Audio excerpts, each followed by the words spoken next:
We give our final thoughts and what our vision is for this past week in professional football and what we have coming up here pretty soon for the NFL and whatever else on your mind with professional football. Ryan, floor is yours. Take it here for the postgame. All right, as opposed to a couple weeks ago when I kind of rambled on about the Jets, I'll keep it very brief. But I'm going to flip the script a little bit and talk about arena football this week, because yesterday marked 26 years since the OG Albany Firebirds captured their first and only Arena Bowl championship in the OG Arena Football League. I remember it because I was there. It was the day after my birthday.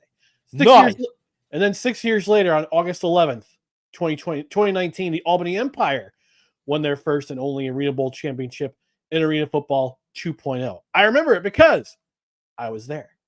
I have seen an arena or indoor football team participate for in Albany in every championship, regardless of the league where they've been a participant. The OG Arena Football League, Arena Football 2.0, the National Arena League, Arena League 3.0, and finally, this past year in Arena Football 1. By the way, perfect record, 12-0, undefeated, undisputed, undeniable. Albany Firebirds. This week, another professional team in the Capital Region, the Albany Fire Wolves of the National Lacrosse League, announced that they were relocating to Oshawa, Ontario, a suburb of Toronto, for the 2025-26 season. And yet another professional team is joining the ever-growing graveyard of professional teams that come and go through the Capital Region of New York. But the Firebirds took to social media yesterday, letting fans know that they were committed. Actually, it was today. They were letting fans know that they were committed to staying in the area, and they would be here for the long haul. Was that announcement necessary? Not really, but I think it was helpful to let the Capital Region know that they're not going anywhere. And it also felt like it was an invitation for the small but devoted Firewolves fan base that lost their team to become a part of the Firebirds' nest. No pun intended.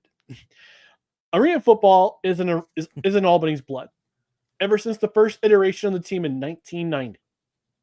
We've seen different teams in different leagues come and go, but this ownership group of Mike Korda, Richie Sesnat, and Andy Gelcher are committed to building community involvement and a new generation of fans to be part of Albany arena football history. With the announcement of AF1 expansion into the Cincinnati, Northern Kentucky area, and the Beaumont Renegades jumping ship from the National Arena League to AF1, does it seem like the Firebirds are going to go anywhere anytime soon, which should alleviate Capital Region sports fan concerns. Here's to hoping the Firebirds continue their commitment to the Albany area for years to come. And if I win Powerball tomorrow night, don't be surprised if I jump on the season ticket or even the ownership train.